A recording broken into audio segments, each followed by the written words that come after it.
77, do ato de discussões transitórias institucionais, eu já vi alguns instantes, o professor falou, mas eu entendo que esse artigo ele foi, perdeu a vigência para ele complementar. Em 77. Sim, e aí, regulamentação ela falava da questão da aplicação ser pelo... Ele era transitório e temporal. Só valeu, era para valer até 2004 e valeu enquanto não foi publicado os principais fatos dele. Aqui, como o Zé Carlos já entrou em detalhes, né, acho que a questão do Fundo Nacional de Saúde está bem explicitado, com clareza, né, e nós temos uma parte lá que fala só do repasse da aplicação de recursos mínimos por parte da União, ou seja, é os recursos que vêm do Tesouro Nacional para o Fundo Nacional de Saúde. Né. Aqui que fala, lá no artigo 12 da Lei Complementar, fala o seguinte: os recursos da União serão repassados ao Fundo Nacional de Saúde e às demais unidades orçamentárias que compõem o órgão do Ministério da Saúde para serem aplicadas em ações e serviços públicos de saúde. Como o Zé Carlos falou, ao nosso ver, né, o Zé Carlos sabe da minha opinião, a gente, na discussão, eu não vi o porquê de ter essa diferença entre o porquê de não todos os recursos serem aplicados por meio do Fundo Nacional de Saúde ou os estados também por fundo. Por quê, gente? Porque é um preceito constitucional, ao meu ver. No artigo 77 das disposições transitórias, fala o quê? Que todos os recursos da saúde terão que ser aplicados por meio de fundo de saúde. Lá na frente nós vamos falar um pouco sobre isso. Os mecanismos de gestão orçamentária e financeira, eu acredito que todos os fundos aqui, meus diretores, gestores orçamentários aqui, conhecem e têm mecanismos de proporcionar esse financiamento no conjunto da saúde. O porquê do fundo de saúde, gente? Os mais antigos aqui, igual a mim, vão lembrar o seguinte: no Brasil, os recursos anterior à Constituinte só ficou especificado na lei, vamos dizer assim, após a Constituinte, dois fundos importantíssimos que eram até então que prevaleceu. Foi o Fundo Nacional de Desenvolvimento da Educação e o Fundo Nacional de Saúde. O porquê dessa preocupação do legislador com essa figura de fundo de saúde? É porque o legislador queria proteger esses setores essenciais para a vida pública, esses setores sociais da vida pública brasileira, dos gestores orçamentários e financeiros dos momentos, tanto da União quanto dos estados. Se vocês lembrarem, no Brasil, antes de 88, tinha o Fundo Rodoviário, que era administrado pelo TNE.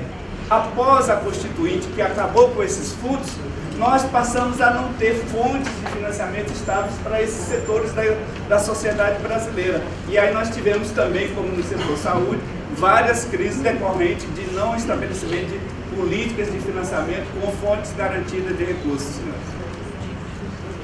Ao meu ver, aqui já fala, né, com clareza, o repasse dos recursos dos tesouros estaduais para os fundos municipais, está com clareza lá, né, também, né, nos artigos 6º e 8º, onde define com clareza a base das receitas, está todas elas lá bem colocadas. Tem uma questão que eu acho que é importante e que ela tem implicações. Aí eu aqui com o Sadi, com essa questão do fundo, transferência fundo a fundo, eu estruturei isso no Ministério em 94. Sempre fala assim, a gente brinca, né? Como se eu colocasse um filho no grupo, mas não educasse, não profissionalizasse. O Sadi pegou esse filho, educou, profissionalizou, deu rumo, aprendeu, e a gente se conheceu na transição. A gente sempre um ouviu falar do outro, mas aí na primeira transição de governo, eu coordenei um grupo em que a gente se conheceu. Ele ouvia falar de mim, eu ouvia falar dele, a gente de vez em quando se esbarrava aí nos eventos, mas nunca teve oportunidade de conversar e que a gente pensava nisso, que a gente estruturava isso. Então a gente tem um pouco dessa história do ponto de vista de você estabelecer com relação a fundo. A gente sempre coloca, o fundo ele teve uma importância fundamental. Lá no período anterior, a gente colocou no documento, quando a gente assumiu o governo, que era a época, lá em 90, o governo do Itamar, que era a ousadia de fazer cumprir a lei. E dentro desse documento, que era a carta para o governo, Justo Carvalho, assessor do Justo Carvalho na época, era uma das condições era viabilizar o fundo e, dentro do fundo, criar mecanismo de transferência, fundo a fundo, para você sair da questão convenial. Esses mecanismos conveniais já estavam no documento original nosso, a proposta a gente pode viabilizar. Mas aí o que essa lei traz com relação a fundo? Para o nível federal, eu não vejo grandes implicações. Mas para estados e municípios tem implicações, porque o fundo passa a ser uma unidade orçamentária, que integraliza, depois o Sadi pode aprofundar um pouco mais sobre isso, quer dizer, que integraliza o conjunto dos recursos dentro do fundo, como unidade que era só financeira, passa a ser orçamentária e gestora. Então isso tem implicações, até eu coloquei na minha apresentação, que eventualmente, em determinadas situações, dependendo de ajuste na LDO ou na lei do orçamento, é uma questão que vai se efetivar de fato em 2013.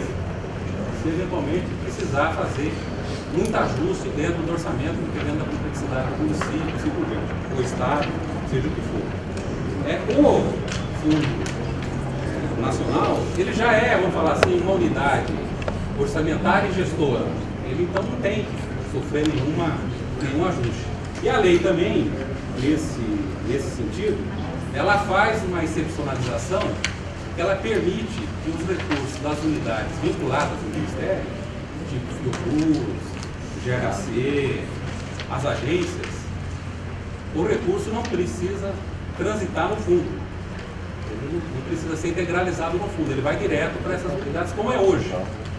E esse dispositivo não foi estendido para estados e municípios. Essa prerrogativa não foi estendida. Então, eu até coloquei aqui que é uma questão discutível, a gente tem que amadurecer um pouco sobre isso, provavelmente naquele fórum a gente pode amadurecer. Isso tem implicações. Quer dizer, se eu tenho lá uma autarquia, uma fundação, uma empresa, quer dizer, eu tenho que integralizar todo o recurso dentro do fundo, talvez a gente tenha que resgatar aquela figura da transferência a cargo. Você lembra dessa aqui? Era uma modalidade de eu transferir o recurso para ela não gerar duplicidade. 3212. Isso.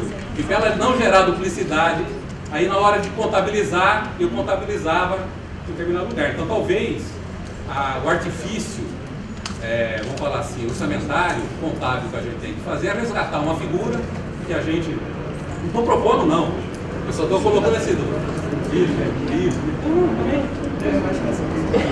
Bom, aí tem um conjunto de outros mecanismos. Por exemplo, a gente opera dentro da administração direta, é mais tranquilo a gente estabelecer isso, e a gente estabelece uma unidade gestora, executora, vinculada ao fundo. Isso para a administração direta.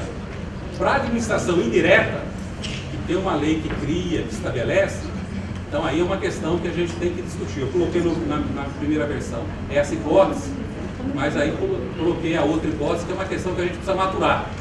Não vejo que é uma questão polêmica, eu acho que é uma questão que a gente tem que maturar, alinhar e orientar, que a implicação maior vai ser para estados e municípios do ponto de vista do entendimento disso. Mas é um elemento aí que diferencia do ponto de vista do fundo e que leva a repensar.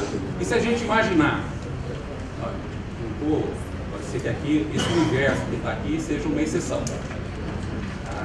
A maior parte dos fundos ainda opera com uma conta que faz gestão de fato só dos recursos transferidos pela União, o aporte do recurso próprio, às vezes não tem nenhum cronograma, o aporte do recurso, mesmo tendo receita vinculada, e eu tenho extremos do ponto de vista do fundo, onde eu me aproprio conforme a receita entra. Entra a receita, eu pego um percentual de 15%, quando no Brasil tem até um sistema de extração desse recurso automaticamente. Então tem os dois extremos, tá certo? Do ponto de vista de gestão de fundos, por aí. Então é uma questão que tem que ser discutida, tem que ser pensada, tem que ser maturada. Eu acho que no processo a gente vai conseguir eventualmente achar um indicativo. Eu com o Sadi aqui já temos eventualmente talvez ele propõe uma solução dentro do fundo, na linha dessa coisa de unidade gestora, que eu entendo que se aplica mais para a administração direta, mas podemos entender que a unidade gestora executora que ela possa eventualmente ampliar seu escopo do ponto de vista de você pensar.